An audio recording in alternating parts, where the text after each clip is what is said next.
නේ ෆිනෑන්ස් එකක් දාලා වාහනයක් අරන් ඇවිල්ලා තාත්තා අඬනවා අම්මා අඬනවා. ඔය හේතු නිසා මදුෂා නිරංජන් කියන කෙනා උතෙන්ට කියනවා. ළඟදී පන්ති අර වෙන ගුරුවරයෙක්ගේ වාහනයක් ගෙනල්ලා පොඩි ෂෝ එකක් දාලා. කමන්නේ දැම්මට. නමුත් ඒක මාකටිං වලට පාවිච්චි කරන්න එපා. අපරාධ කැතයි. මේක කරන්න තනිකර මේ පඩ ෂෝ එකක් නේ. අදාළ එයාගේ ඇඳුම ලස්සනයි. රැවුල ලස්සනයි. වාහනේ ලස්සනයි. හැබැයි ගණන් හරි කැතයි බලන්න. 30ක් තිස්සේ කඳුනගෙනවනේ. කඳුනගෙන එක බුදු අම්බේ අර බෑග් ටිකත් අරගෙන මුකේ හරි නේද? මේ කඳුනගෙන එක පන්ති කරන්නේ කොහොමද කියන මන් නම් දන්නේ. කඳු හින්දා ගොඩ ගිය මිනිස්සු.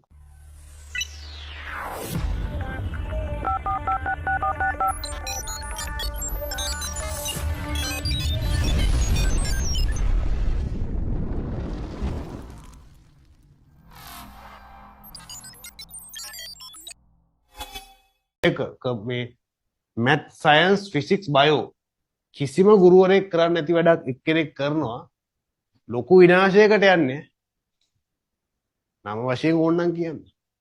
හැබැයි එක්තරා පුද්ගලයෙක් වශයෙන් මම දැක්ක මේ ළඟදී පන්ති අර වෙන ගුරුවරයෙක්ගේ වාහනයක් ගෙනල්ලා පොඩි ෂෝ එකක් දාලා.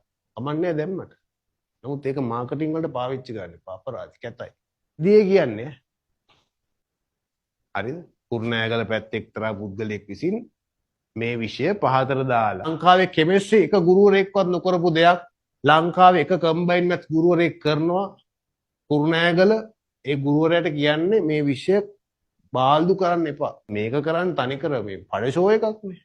ඔයාලා වගේ ළමයින්ව හරි ඉක්මනට අන්දන්න පුළුවන්. ඉතින් දැන් ඔය මම කියපු කෙනාගේ වැඩි ඕනේ නැහැ. ඔයා කියපු කෙනාගේ YouTube වීඩියෝ එකක් බලන්නකෝ. ලංකාවේ හැම ගුරුවරයෙක්ගේම YouTube වීඩියෝ බලන්නකෝ. කම්බයින් මැත්ස් කරන පිළිවෙලක් තියෙනවා. මේ ගානක් හදද්දි පිළිවෙලක් තියෙනවා. ලස්සනයි. හරි බලන්න ආසයි. හැබැයි අදාළ ඔය ඒ උගේ මට මේ වචන හොඳ නෑ. අදාළ එයාගේ ඇඳුම ලස්සනයි. රැවුල ලස්සනයි. වාහනේ ලස්සනයි. හැබැයි ගණන් හරි කැතයි බලන්න. හරිද? වීඩියෝ එක ගහලා දැම්මත් කමන්නේ. එයාගේ බෝඩ් එකේ හදන ගාන කැතයි. ඇත්තම හරි කැතයි බා. ඒ කියන්නේ බලන්න අප්‍රසන්නයි. ඊට වඩා අනිත් ගුරු හැමෝගෙම ලස්සනට ලියනවා. මේ ඇඳුම ලස්සනයි, වාහනේ ලස්සනයි. ඒ අදාළ ගුරුවරයාගේ. හැබැයි ගණන් කැතයි. හරි අපිරිවලයි. x හොයන්නත් බෑ, y හොයන්නත් බෑ. මෙහෙම මොකක් හරි මෙහෙම කරනවා. මේක x දන්නෙත් නෑ, y දන්නෙත් නෑ. මෙහෙම අඳි. එහෙම වෙන්න එපා, ළමයි විනාශ කරන්න එපා කියන එක තමයි ඉල්ලීමක් කරන්න තියෙන්නේ. කඳු නගිනකොට සතියක් තිස්සේ කඳු නගිනවනේ. කඳු නගින එක බුදු අම්බේ අර බෑග් ටිකත් අරගෙන මුකේ හරි නේද? මේ කඳු නගන එක පන්ති කරන්නේ කොහොමද කියන මන් නම් දන්නේ. කඳු හින්දා ගොඩ ගිය මිනිස්සු. සිද්ධිය මම දන්නවා. ඇත්තම සිද්ධිය ඇවිල්ලා ඔය සියෝන් එකේ සිද්ධිය දිනේෂ් පුතුගල සර්ගේ. ඔතන අනිල් කේ සේනාධීර සර් හිටියේ ජ්‍යෙෂ්ඨ ගුරුවරයෙක්. අපිට වඩා අවුරුදු ගණනාවක් ජ්‍යෙෂ්ඨ ගුරුවරයෙක් අනිල් කේ සේනාධීර මොකක් හරි මතභේදයක් වෙලා සියෝන් එකකින් ඉවත් වෙනවා. ඒ කියන්නේ උතන දර්ශන උකුල දිනේෂ් පුතුගල ඔය සෙට් එකකින් අනිල් කේ සේනාධීර යනවා. සර් යනවා. සර් ගියාට පස්සේ කම්බයින් මැත්ස් වේකන්සියක් ඇති වෙනවා. ඔය වේකන්සියට කතා කරන ඒ දවස්වල කුරුණෑගල පොඩ්ඩක් පන්ති හදාගෙන ආවිල්ලා ඉන්න මගේ අපේ හිතවතෙක් සමීර ඒකනායක කියලා සර් කෙනෙක් ඉන්නවා කුරුණෑගල. මට මතකයි සිප්පින් එකේ ඉන්නේ.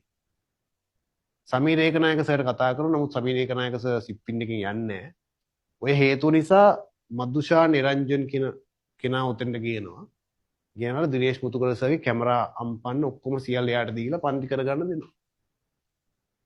ඒවා ඔක්කොම ෆ්‍රී දෙනවා, ලයිව් දෙනවා. ජිම් එකට ගිහලා ෆොටෝ එකක් දානවා. මේ කාර් එකේ ෆොටෝ එකක් දානවා. නේ ෆිනෑන්ස් එකක් දාලා වාහනයක් අරන් ඇවිල්ලා තාත්තා අඬනවා, අම්මා අඬනවා. නේ අපිට නම් එහෙම අම්මලා තාත්තලා අඬන්න ඕනේ නැහැ.